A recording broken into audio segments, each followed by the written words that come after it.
নমস্কার বন্ধুরা, শ্রীকৃষ্ণ বাণী চ্যানেলের পক্ষ থেকে আপনাকে স্বাগতম।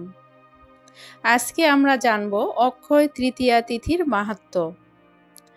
অক্ষয় তৃতীয়া তিথিতে করা শুভ কর্মের পুণ্য চিরন্তন থাকে এবং এই দিনে করা দান ও সৎকর্মের ফল কখনো বিনষ্ট হয় না। এই তিথিতে মুহূর্তের দিকে না তাকিয়ে সকল প্রকার শুভ কাজ সম্পূর্ণ হয়। শাস্ত্রে তৃতীয়া তিথিকে একটি বিশেষ অবুঝ মুহূর্ত বলা হয়েছে। এই বিশেষ দিনে শুভ কাজ করা, কেনাকাটা করা এবং দান করার বিশেষ তাৎপর্য রয়েছে। শাস্ত্রে উল্লেখ করা হয়েছে যে অক্ষয় তৃতীয়া হলো সেই তিথি যা সমস্ত পাপ ধ্বংস করে এবং সমস্ত সুখ প্রদান করে। এই দিনে করা দান ও সৎ কাজ চিরন্তন থাকে, অর্থাৎ তা কখনো বিনষ্ট হয় না। অক্ষয় মানে ন ক্ষয় ইতি অক্ষয়, মানে যা কখনো ক্ষয় হয় না সেই অক্ষয়। এই তিথিতে করা শুভ কর্মের পুণ্য অক্ষয় থাকে এবং এই দিনে করা দান ও সৎকর্মের ফল কখনো বিনষ্ট হয় না। অক্ষয় তৃতীয়ার দিনে কিছু ধর্মীয় উপাসনা করলে আপনার জীবনে সুখ শান্তি বিরাজ করে। আসুন জেনে নিই এই অক্ষয় তৃতীয়ার কি কি ব্যবস্থা নেওয়া উচিত।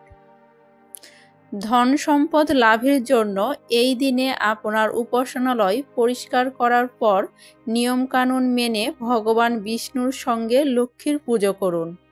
এছাড়াও দেবী লক্ষ্মীকে খুশি করার জন্য অক্ষয় তৃতীয়ার দিন তাকে পদ্ম বা গোলাপ ফুল নিবেদন করুন এবং ক্ষীর নিবেদন করুন।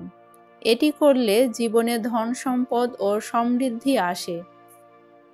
পরিবারের সদস্যদের সুখ সমৃদ্ধি বাড়াতে এই দিনে বাড়ির প্রধান দরজায় তাজা আম বা অশোক পাতার থোকা বেঁধে রাখা শুভ বলে মনে করা হয়।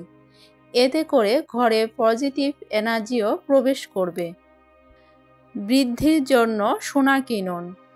এটি একটি ধর্মীয় বিশ্বাস যে মা লক্ষ্মী স্বর্ণে বাস করেন এবং উত্তর দিকটি লক্ষ্মী এবং সম্পদের দেবতা কুবেরের বলে বিশ্বাস করা হয়।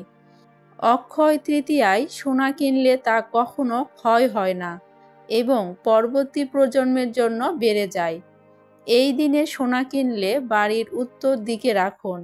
এমনটা করলে আপনার উন্নতির পথ সুগম হবে বলে বিশ্বাস করা হয়।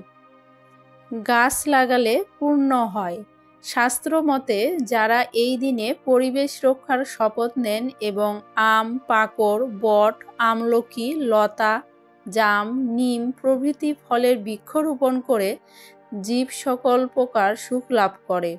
যেমন অক্ষয় তৃতীয়ার দিনে রোপিত গাছগুলো সবুজ ও সমৃদ্ধ হয়, তেমনি যে ব্যক্তি এই দিনে গাছ লাগায় সেও উন্নতির পথে অগ্রসর হয় এবং অসীম পুণ্যের অংশীদার হয়।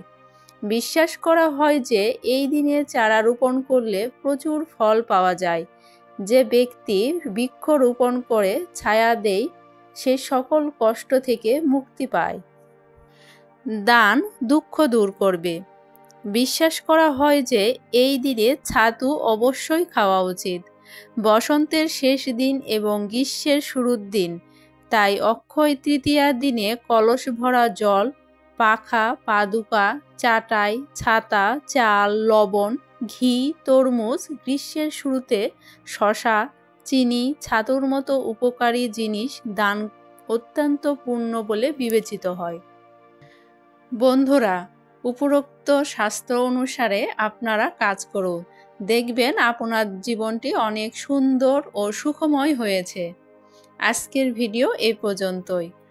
পরবর্তী ভিডিও দেখার জন্য আপনাদের আমন্ত্রণ এবং ভিডিওটি যদি ভালো লেগে থাকে অবশ্যই লাইক, কমেন্ট এবং সাবস্ক্রাইব করতে ভুলবেন না।